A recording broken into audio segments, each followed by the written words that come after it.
Hello friends, Pranam. Welcome to Dr.RAjeshverma's YouTube channel. In this particular video, I'll be talking about convergent thinking. So what is convergent thinking? Its meaning, definition, and with some beautiful examples, I'll explain you deeply the entire concept of convergent thinking. Now let us move with that. The first step of the convergent thinking is the meaning. The literary meaning of convergent thinking is coming close together or tend to meet at a point. This is very much evident from this adjacent picture where the two railway lines are seems to converge at a point. At a horizon, they seems to converge at a single point, though it's not possible, nor is it feasible. But convergent thinking is just like that, seems to coming close together and tend to meet at a point. I'll explain you beautifully in each and every example. And you see at the left side of that, you see that behind, just below my image, you will find there is a title of this video, and below that there is a funnel shape picture I have just pasted for that. That's indicate the you can say the meaning of convergent thinking, tend to meet at a point. So this is the central theme of this topic, that is convergent thinking, whereas that was in the literary meaning. But as far as the psychological terms is concerned, that means tending to follow only well established patterns of thinking. Here the point is entirely different from the literary meaning, where in a literary meaning means the two things, the two various ideas, they're trying to come together or converge at a point. Whereas in psychological terms, the first basic point that led to explanation of the convergent thinking is the thinking. It's a thinking that is directed and managed by the well established norms, patterns, that comes under the concept of the convergent thinking. Now, what's the definition of that? Let us define. Convergent thinking is cognitive activity that narrows down to the best possible solution and only one solution. Means it's a cognitive activity that led to an individual to a best single solution. So that was the second definition given by the Robert Solso. The convergent thinking refers to thinking that is required to solve problems which have only one correct solution. So this is the point, this is the basic thing that this definition explains the meaning of convergent thinking, or defines the convergent thinking its entirety. Means it's a kind of cognitive thinking, though all thinking is a cognitive part, but it's a kind of specialized cognitive thinking that follows one's well established pattern, and that is required, that thinking is required to solve the problems, and only problems that have only one correct and best solution. That is the beauty of the convergent thinking, that was given by the Robert L. Solso. So let us define one more the convergent thinking with one more definition. See, by author, convergent thinking is the type of thinking that focuses on coming up with the single and well established answer to a problem. This is the point. The same thing almost, all the definitions are almost similar. There is a little bit of difference of the placement of the words and addition of subtraction, deletion of some ideas. Here author adds one more point, is that it's a type of focus where we try to focus our thinking pattern on one particular well established patterns, and try to find out the single solution to the problem. We are not trying to find a single solution to the problem. We are solving that problem with the help of convergent thinking that have only one best solution. So that was the all about the meaning and definition of the convergent thinking. Now let us introduce it. Though the meaning and that definition has already made it clear the background picture of the convergent thinking, but still we'll define it through the introductory part. That is, convergent thinking and divergent thinking. Type of two. These are two type of thinkings. These two phrases or the terms were coined by the J.P. Guilford in 1950. In convergent thinking, he said that the thought process is confined in finding the single solution. The mind converts to the correct solution. Is taking different ideas, different beliefs, different sets of concepts together, and they try to converse at a one point where the problem can be solved. That is single solution to the problem.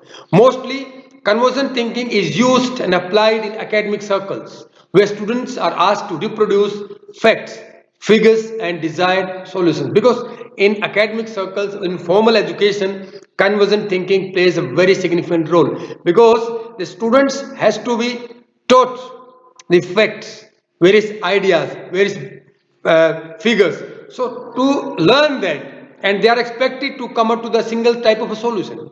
For that they need to have a well established convergent thinking, because convergent thinking leads to the solution of the problem, and it's a very helpful and very important type of thinking as far as your academic or the science stream is concerned. We'll be discussing all these points in the coming slides, so let us move to the next.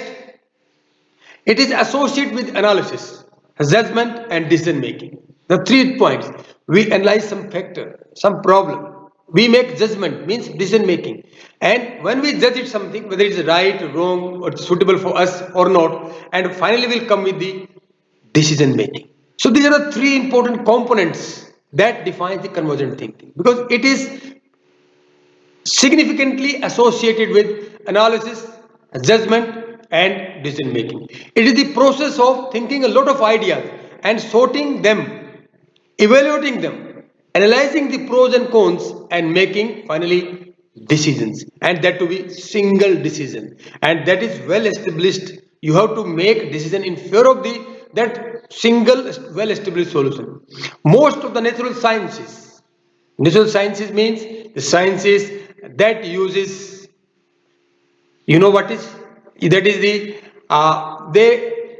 quantification of the data, that have a ratio scale in their measurement. So that is, you can call it the physics, chemistry, mathematics, geology, and all these are natural sciences.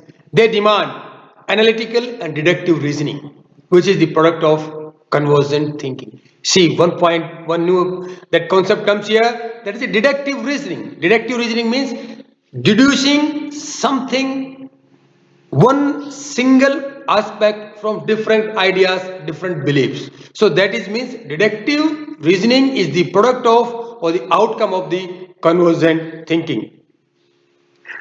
Sorry. Then comes the it works.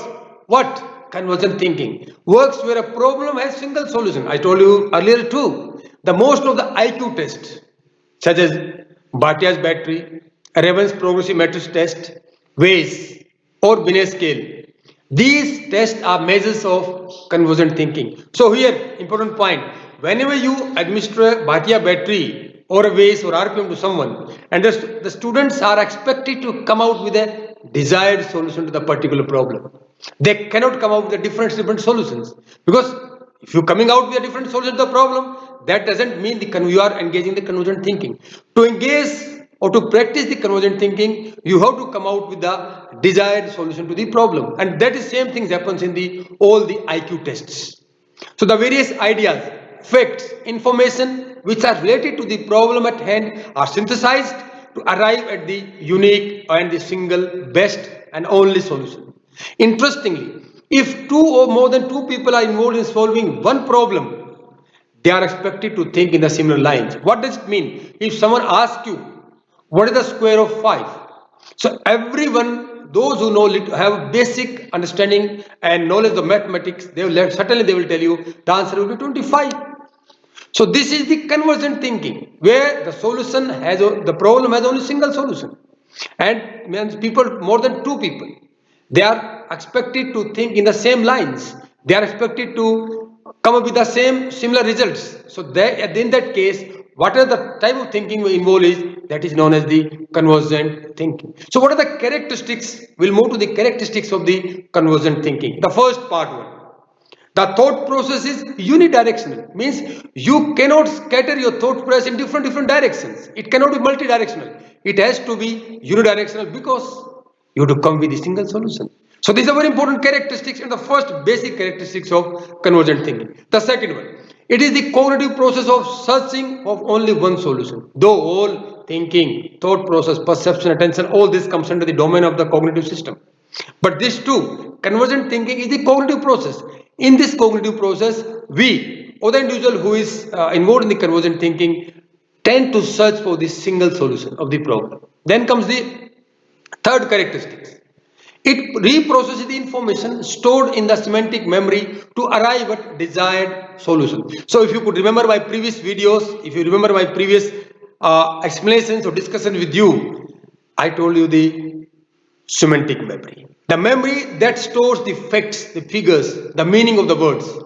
From that store, that convergent thinking picks up the facts, figures, ideas and synthesize all these ideas and figures to come up with a single solution or the desired solution to the problem. So this means there's a now important, you can pay attention here, dear friends. So if someone asks you a very important question, that is objective type questions or multiple choice questions here, that convergent thinking involves which type of memory? They will ask you episodic memory, semantic memory, biographical memory, autobiographical memory, all different types of memory.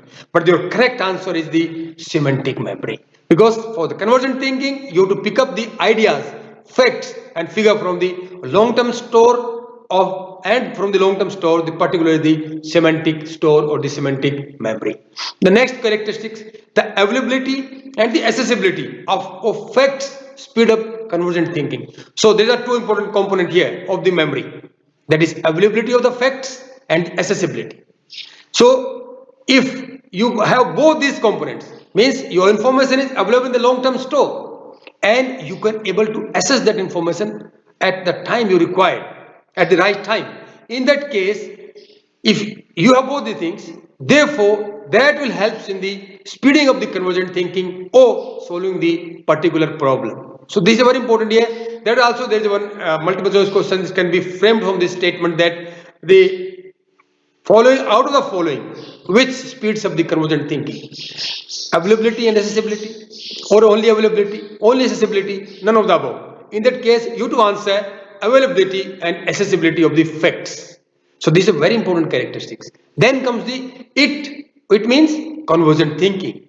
It explores all possible relationships among the facts to arrive at the solution. I'll give you an example. In the left side of my video, you will see the image of the funnel. In funnel indicates that at the onset of the convergent thinking, we have to collect various facts, figures, various concepts, ideas, beliefs. We synthesize all that and finally arrive at one solution. As the your funnel does. What does the funnel? So funnel, in this funnel, we pour lots of liquid. The initial that quantity of the liquid is little bit higher, but that funnel has to minimize it to suit the requirement, your requirement, where you are pouring in the bottle or something else. That is means synthesizing and coming with best or single solutions. So this is the fifth characteristics of your convergent thinking. Now comes the sixth one. The convergent thinking involves goal directed specific thinking. You cannot miss away your goal while you are engaging in convergent thinking. If you scatters away or you disperse your thought process, certainly my dear friends, you are not engaging in the convergent thinking and it might take lots of time to reach to your goal or single solution. This means it's a goal directed and specific kind of thinking. Then the next characteristics is the when dealing with complex or difficult problems. This is a very exception here. At every step of our life, we come across various challenges, various problems. Sometimes the challenges are simple one. Sometimes these problems or challenges are little bit complex one. Someone both complex or difficult one. So we face different varieties of challenges and problems in our life. So while we face the problems and the complex situations in our life, at some level of convergent thinking, we require divergent thinking too. So it's convergent thinking is not only possible to solve all your complex and difficult problems. You need to have divergent thinking too at some level. Suppose I'll given a you are given a series, or that suppose 3, 7, 5, like 1, 9, 11. Out of that, find the odd one out. In that case, you have to come to the single solution of the problem. But for arriving at that single solution, you need to involve your divergent thinking too, because it is a kind of complex or difficult problem. So this is also one of the characteristics of both the convergent as well as the divergent thinking. Then logical, analytical and deductive contents form the major chunk of convergent thinking. Means convergent thinking is formed or is made up of your logical aspect, analytical aspect and deductive aspects. These are the three aspects or the three contents forms the major part of the convergent thinking. This means convergent thinking is almost impossible to achieve without these three, or logical, analytical and deductive capabilities. Then comes the convergent thinking involves visualization and mental imagery. You have to visualize the solution. You have to create a mental image of the solution. In that case, if you do that, that means we are involving in the convergent thinking. And the next characteristics and the last characteristics is the convergent thinking is the function of formal education and accumulation of general knowledge. I told you, my dear friends, in formal education or in the school education or the college education, the maximum type of thinking involved is the convergent thinking. But at the higher level of studies, in school also, we need to inculcate the divergent thinking too. But prior to engaging in the divergent thinking, we need to have some experience, some facts, some figures. For that, we need convergent thinking. And it's certainly the function of the formal education and accumulation of general knowledge. If you do not have general knowledge, if you do not have facts, figures in your long-term memory or semantic memory, certainly it will be an impediment for your convergent thinking. Means convergent thinking little bit almost difficult to achieve without the general knowledge and facts and the figures. So now very interesting part of my video is there are certain creative problems that activates the convergent thinking part of your brain.